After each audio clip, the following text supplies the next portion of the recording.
প্রিয় ছাত্রছাত্রীরা, আজ আমি দীঘা ভ্রমণ নিয়ে কতকগুলি বাংলা বাক্যের ইংরাজিতে অনুবাদ করব। তাহলে শুরু করা যাক।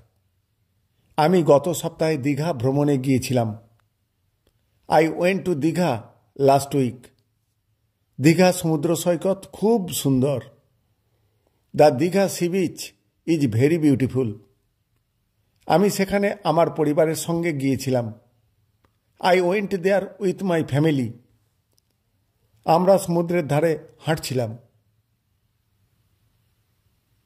We were walking by the C.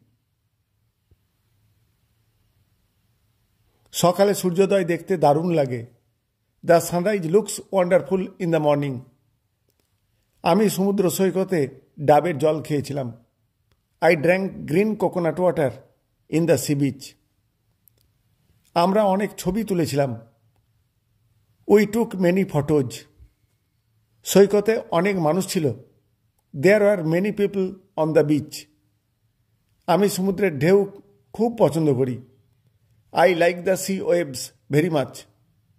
Digha ভ্রমণ আমার জীবনের একটি সুন্দর স্মৃতি। The Digha trip is a beautiful memory of my life. Thank you all.